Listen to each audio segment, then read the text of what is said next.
इस वक्त मशरिक वस्ता में एक अजीबोगरीब सूरत हाल मौजूद है। कतर अमेरिका का इत्तेहादी भी है और अमेरिका का इत्तेहादी रियासत इसराइल भी है। उसके बावजूद रियासत इसराइल ने दोहा पर अटैक किया। आइए इसकी वजूहात जानते हैं।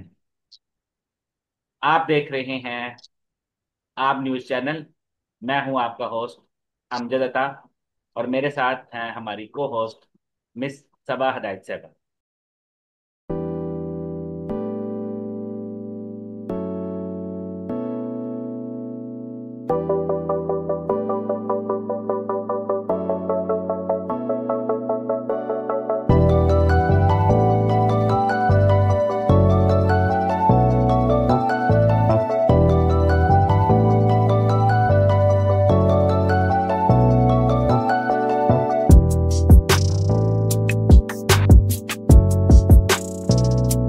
मिस साहिबा, आज का टॉपिक हम तो यही डिस्कस करेंगे कि तल अवीव का दोहा पर हमला, ये कतर जी बिल्कुल सर। इसराइल रिलेशनशिप भी हम देखेंगे और इसके सिचुएशन क्या है इसके बारे में भी हम आज जानेंगे। 9 सितंबर को इसराइल ने अटैक किया दोहा पर और उनका टारगेट था जी हमास की लीडरशिप। कि हमास के पॉलिटिकल और मिलिट्री लीडरशिप जो है यहाँ मौजूद थी और हम्म। इस लीडरशिप पे उसने हमला किया। 5 से 6 लोगों के मारे जाने की इत्तलात हैं, जिसमें से हम्म। एक कतरी सिक्योरिटी ऑफिसर भी शामिल। ये वो तमाम रिपोर्ट्स हम्म। हैं जो कि स्टेट ऑफ इसराइल के ऑफिशियली उन्होंने लॉन्च की हैं। ठीक। 10 और 11 सितंबर को कतरी प्राइम मिनिस्टर ने कहा कि gulf region is at the risk, और उन्होंने कहा जी कि यहाँ पर जो है ना कलेक्टिव रिस्पॉन्स जो है ना वो होना चाहिए, अदरवाइज गल्फ जो है ना वो रिस्क पर आ गया है। यूएन हम्म। सिक्योरिटी काउंसिल ने इसके बारे में मुख्तलिफ किस्म की बातें वहां पर की हैं और लोगों की मुख्तलिफ राय भी वहां पर सामने आई है। ये स्ट्राइक ऑलरेडी प्लान था और वो 2 से 3 महीने इसके प्लान को बनते हुए हो चुके थे। यानी कि इंटरनेशनल मीडिया इस वक्त ये कह रहा है कि 2 से 3 महीने पहले नेतन्याहू गवर्नमेंट ने इसके बारे में ऑलरेडी इसके बारे में प्लानिंग शुरू कर दी हुई थी कि उन्होंने इस पे काम करना है। कई मुसलमान और अरब ममालिक ने कतर के साथ इजहार हमदर्दी की है। बाज मीडिया रिपोर्ट्स ये कह रही हैं कि तल अवीव से जेट्स इधर आए हैं और उसके बाद उन्होंने ये सफर तय किया है। अगर ये हम मान लें कि ये वाला रूट तय हुआ है तो इसका मतलब ये हुआ कि उन्होंने सऊदी अरब के ऊपर से फ्लाई किया। हम्म। बाज रिपोर्ट्स ये कह रही हैं कि जी उन्होंने थोड़ा लंबा रास्ता तय किया है। आए वो रेड सी से ही हैं लेकिन सऊदी अरब से गुजर कर नहीं आए। बाज रिपोर्ट्स कह रही हैं कि जी जहां से जहाज रेड सी से गुजर कर आए हैं और उन्होंने ये चक्कर काट के यहां तक गए हैं, लेकिन अभी तक ठीक। ये क्लियर और कंफर्म नहीं हो सका कि ये हुआ क्या। ये देखिएगा जी कि ये है जी रियासत इसराइल और ये है जी दोहा। कतर जो है इस इलाके का एक पावरफुल मुल्क है। इसके पास रेडार इतने स्ट्रॉन्ग हैं कि वो इतनी दूर तक के एरिया को कवर कर सकते हैं। इसके बावजूद इन्होंने ये आने वाले तैयारों को क्यों डिटेक्ट नहीं किया, इसका आंसर कतर की हुकूमत ही दे सकती है। कतर के एग्जैक्टली। पास जदीद तरीन तैयारे भी मौजूद हैं।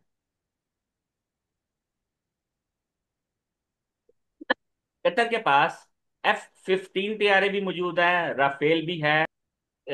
कतर दुनिया में गैस प्रोवाइड करने वाले जो कंट्रीज हैं उसमें सबसे ऊपर उसका नाम आता है। कतर की ये खूबी है कि जी मिडिल ईस्ट में सबसे बड़ा अमेरिकन एयर बेस जो है ना वो कतर के पास मौजूद है, जहां पर अमेरिका की एयरफोर्स मौजूद है। अच्छा जी, पाकिस्तान में कुछ लोग सोशल मीडिया पर ये क्लेम कर रहे हैं कि इजरायली जो वफ्द है वहां पर अक़वाम मुत्तहिदा में उसने पाकिस्तान से माफी मांगी है। ये आपके सामने इंटरनेशनल न्यूज़पेपर की वेबसाइट मैंने खोली हुई है और ये आपको उर्दू में भी लिखा हुआ नजर आ रहा है कि वहां पर तकरार जी जरूर हुई बिल्कुल। है।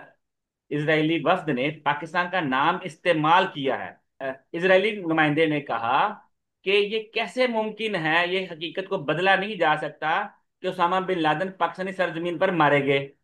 बल्कि उसने कहा कि जी जी बिल्कुल सर। जब पाकिस्तान ने कहा कि अमेरिका को इसके बारे में इंटरफेरेंस करनी चाहिए, इसराइली नुमाइंदे ने कहा कि अमेरिका हमसे बाज पुरस कैसे कर सकता है जबकि American forces Osama bin Laden को मारने के लिए पाकिस्तान में दाखिल हो गई थी।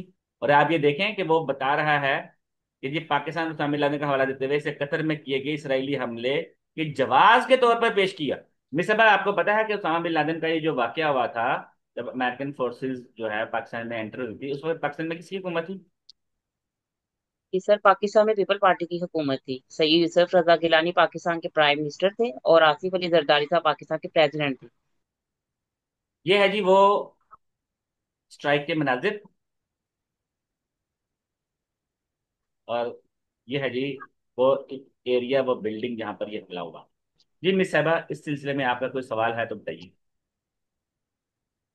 जी सर, काफी चीजें आपने कवर कर दी हैं अल्हम्दुलिल्लाह। इसमें सर मुझे बस ये जानना है कि मजीद ये जैसे कि कतर की तरफ से तो कोई रिस्पॉन्स नहीं आया, जैसा कि हमने देखा कि ईरान ने बड़ा प्रॉम्प्टली जो है ना रिस्पॉन्स दिया था। तो कतर ने रिस्पॉन्स क्यों नहीं दिया? वो वेट कर रहा है कि उसके ऊपर मजीद किया जाए, जबकि इनके तो बहुत अच्छे रिलेशन है। तो इसका सर तजिया कीजिएगा। देखें, अभी जैसे कि हमने भी डिस्कस किया कि जी कतर में अमेरिकन फोर्सेस भी बैठी हैं और कतर की अपनी फिजाई के पास इतने जदीद तरीन तैयारे मौजूद हैं और रडार भी है, उसके बिल्कुल सर। बावजूद कोई चीज़ डिटेक्ट ना कर सके। बिल्कुल ठीक है, इसमें कोई शक नहीं। कतर कोई ऐसा कदम उठा सकता है जो कि अ, अमेरिका की नाराजगी का सबब बन जाए? ये देखने, हम्म। ये बात देखने वाली है। हाँ, जी। इस सिचुएशन में इस हमले से क्या हो सकता है जी? अब्राहम अकॉर्ड के बारे में ना मुश्किल हो सकती है। सर हम देखते हैं कि हाल ही में जब अमेरिकन प्रेसिडेंट ने मिडिल ईस्ट का जो है वो विजिट किया था, तो यहाँ पर इनको बहुत महंगे तोहफे दिए गए और बहुत ज्यादा जो है ना इनकी ट्रेडिंग से रिलेटेड और बिजनेस से रिलेटेड इनके जो है ना बहुत से एग्रीमेंट्स हुए थे, जो कि अपनी नौयत के तरीके सबसे महंगे किस्म के एग्रीमेंट थे। और हम देखते हैं कि सर मुस्लिम ममालिक का पैसा ही मुस्लिम ममालिक की तबाही के लिए यूज किया जा रहा है, सब बेखबर है। और कतर में ही एक जो है जो इसको सर अमन का गहवारा समझा जाता है इस जगह को, और यहाँ पर हमेशा से यानी कि डिप्लोमेटिकली प्रोग्राम होते हैं और लोग आकर यहाँ पर सुलह सफाई होती है। अब हम देखते हैं कि ये सिचुएशन में मुस्लिम पर खड़ी है, क्या मुस्लिम यूनिटी को झंझोड़ने के लिए ये इंसिडेंट काफी नहीं है? मिस साहब, आपने बहुत अहम सवाल पूछा है। इसमें कोई शक नहीं है कि मुस्लिम यूनिटी यूनाइट नहीं है। इसमें भी कोई शक नहीं है कि मुस्लिम यूनिटी को आगे कंबाइन होकर आगे बढ़ना चाहिए। हम अगर ये सोचें कि इस वक्त मुस्लिम मुस्लिम यूनिटी क्यों नहीं बात कर रही है, अच्छा मैं इस क्वेश्चन को रिफ्लेक्ट करने लगा हूँ 2 साल पीछे चले जाए। 2 साल हो गए हैं, हम्म। गाजा पे बमबारी हो रही है, हमारी मुस्लिम यूनिटी कहाँ बैठी हुई है? कोई इतला नहीं। वहां पर बमबारी हो रही है, वहां पर निहत्थे लोगों को गाजर मूली की तरह ये लोग काट रहे हैं। छोटे छोटे बच्चों को शहीद किया जा रहा है, बूढ़े बीमार उन पर हमले हो रहे हैं, खवातीन पर हमले हो रहे हैं, हॉस्पिटल स्कूल्स तक तबाह कर दिए हैं, और तमाम मुस्लिम यूनिटी खामोश है। तमाम मुस्लिम यूनिटी खामोश। बिल्कुल सर।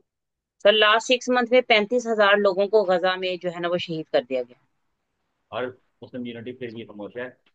तो बात का तो मैं अपनी क्लास में ये कहता हूँ कि जी मुझे डर लगना शुरू हो गया है कि इन लोगों ने जाकर खुदा के सामने ये कह दिया कि जिन कि मुसलमानों ने हमारी मदद नहीं की। हमारी मुस्लिम यूनिटी को कंबाइन होना चाहिए। कैसे? असल में मुसलमानों में लीडरशिप का फुकदान है।